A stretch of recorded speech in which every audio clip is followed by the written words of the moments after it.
Bem-vindos ao nosso canal. Preparem-se para embarcar em uma jornada que literalmente vai do lixo ao luxo com a trajetória desse incrível empresário brasileiro, Geraldo Rufino. Nenhuma dificuldade é forte o suficiente para me abalar. Sabe por quê? Nunca perdi a referência da vida simples e humilde que tive desde que nasci num sítio em Campos Altos, em Minas Gerais. Eu me lembro bem de brincar de montar miniaturas de carros de boi de madeira, que amarrávamos a filhotes de rato, imitávamos papai, fazendo com que puxassem nossa mercadoria, que eram madeirinhas. Aquilo, para nós, era um êxtase. Eu me divertia com roedores, e conseguia ser feliz comendo o que plantava e completando com alguma mistura que procurava no rio, pescados, ou no mato, ninhos de galinha, daí em diante o que viesse era lucro. Até que a geada de 1963 queimou nossa lavoura de café e papai perdeu tudo. Colocamos nossos poucos pertences em sacos de estopa e mudamos para São Paulo com a cara e a coragem. Dormimos uma noite na estação de trem mineira, pois não havia dinheiro para pagar nem sequer uma pensãozinha, e outra noite na estação da Luz, quando chegamos. Mamãe arrumou todos os filhos entre ela e papai.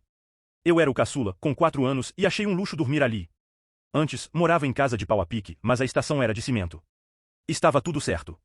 A única referência que tínhamos na capital paulista era de um irmão meu que morava com uma tia. Fomos buscar o tal endereço dessa tia, que nos recebeu já fazendo escândalo. "O que vocês estão fazendo aqui?" perguntou, brava, ainda mais porque ela teve de pagar os 2 táxis. Aquela recepção foi como um cartão de visitas informando: "Vocês vão ter de se virar." Em seguida, essa tia nos colocou para fora de sua casa. No entanto, minha mãe era danada e arrumou um porãozinho para nos acomodar, nós dormíamos no chão. Boa comerciante, em questão de dias ela começou a lavar roupa para fora, inclusive para a dona Eloá, esposa do político Jânio Quadros, com quem depois conseguiu uma cartinha, escrita em um papel de pão, autorizando papai a vender coisas na feira. A gente acompanhava tudo, aproveitando para ganhar uns trocados carregando compras das madames. Rapidinho, conseguimos nos estabelecer. Mamãe comprou um terreno, papai, como era pedreiro, levantou uma casa. Não faltava comida.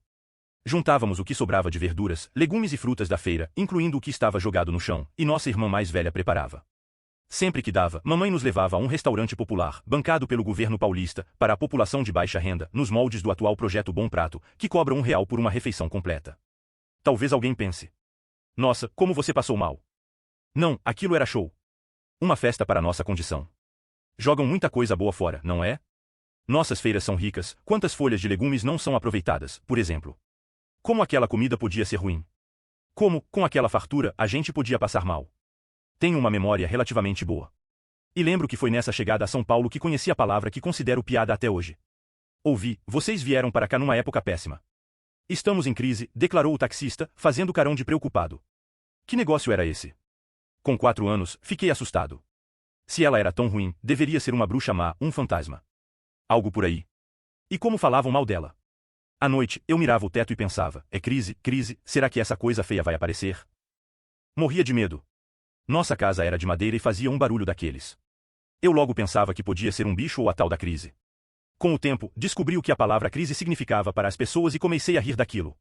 Fato é que, contrariando as expectativas do taxista, minhas irmãs mais velhas arrumaram trabalho como doméstica. Papai foi ser servente de pedreiro. Meu irmão e eu ajudávamos mamãe nos bicos que ela aceitava fazendo faxina ou lavando roupas. Então, veja bem, naquela época já se falava em crise. Todo mundo pintava a tal da bruxa com tons escuros. E termos conseguido sair do nada para uma casa própria, em apenas 2 anos, significava o seguinte: nós não tínhamos motivo para não ser felizes. Estávamos muito melhor do que antes. O tempo passou, mamãe teve algum mal súbito e faleceu. Eu ainda não entendia o que era morte, mas continuava com medo da tal crise. Papai abriu um boteco num lugar cedido por padres, um terreno da prefeitura, na favela do Sapo, que ele praticamente fundou na zona oeste paulistana. E também arrumou namoradas novas, isso mesmo, no plural, pois ele era chegado num rabo de saia, tanto que se casou 10 vezes. Como minhas irmãs dormiam no trabalho, meu irmão José e eu optamos por morar com ele, era divertido. As crianças que brincavam com a gente tinham o mesmo nível de vida naquela comunidade. Para ajudá-lo, eu precisava trabalhar, com um monte de mulheres em torno dele, não havia dinheiro que aguentasse.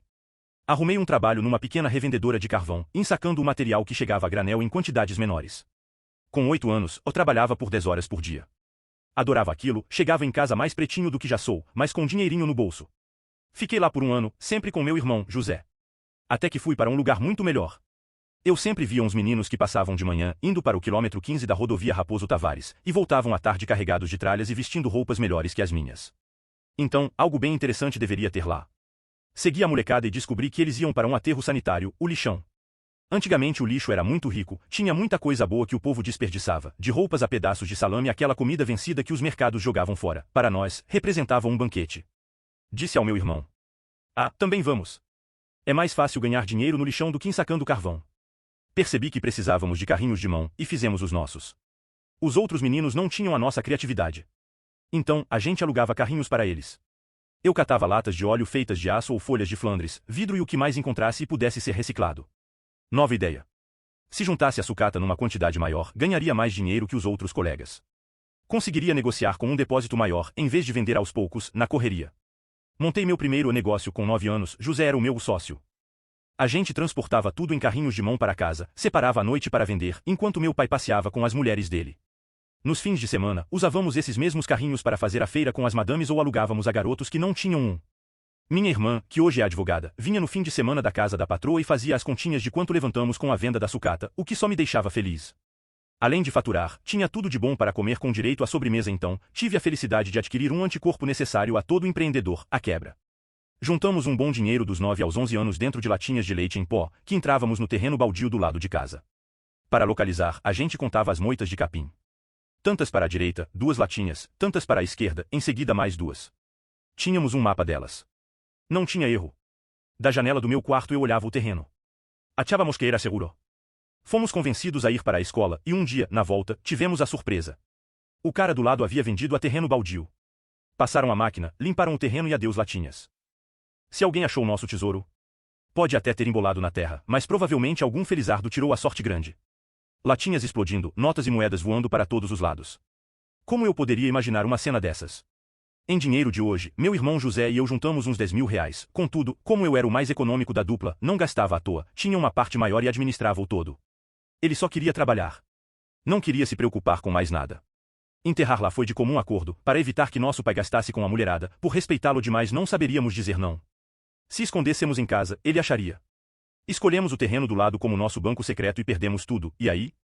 Essa seria apenas a primeira vez que eu quebraria na vida, e nem foi a pior hora de me reerguer, como faria tantas vezes mais. Sem perder minha referência de humildade, mas também sem me humilhar. Se até com lixo eu ganhei um bom dinheiro, ninguém nem crise nenhuma iria me desanimar.